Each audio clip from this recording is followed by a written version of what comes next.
To other news now, fighting has intensified in several areas of Khartoum after a ceasefire deal expired. This, as activists said, a new outburst of violence in the North Darfur state had left at least 40 people dead.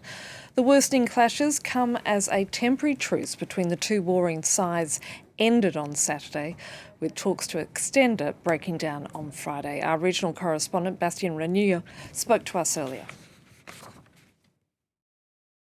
Well, I can tell you that the fighting were very intense this weekend in Khartoum. My contacts in the capital tell me that they could hear gunshots and many explosions. I was on the phone yesterday with a doctor who was living in Khartoum North, and she said that there were more and more rapid support forces members in the street of her neighborhood. These men were trying to hide in civilian houses, trying to escape from the bombardments from the Sudanese military. And she said that her family and many of the neighbors had to escape to an area controlled by the army because the RSF are looting more and more houses. They are assaulting many civilians. They're raping women. There are more and more reports of these men attacking civilians in the capital as the fighting continues. That's for the situation in Khartoum. But let's also mention what's happening in Darfur. It's still very difficult to know what's happening on the ground because most of the telecommunication infrastructures have been destroyed by the clashes.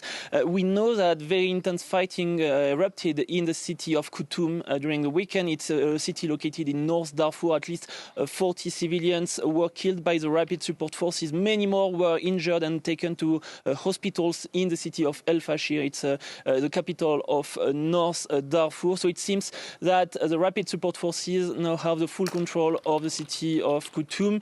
In El Fashir, fighting continued last week as well, injuring many civilians, displacing tens of thousands of people as well. Let's also mention the situation in the city of El Geneina. It's the capital of West Darfur, located a few kilometers from the border with Chad. The city is still surrounded by rapid support forces members and local militias that are allied to the RSF.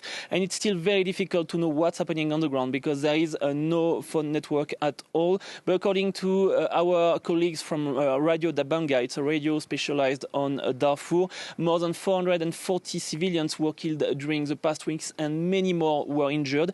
And tens of thousands would like to escape from the city, but it's still not possible at the moment because it's still surrounded by rapid support forces.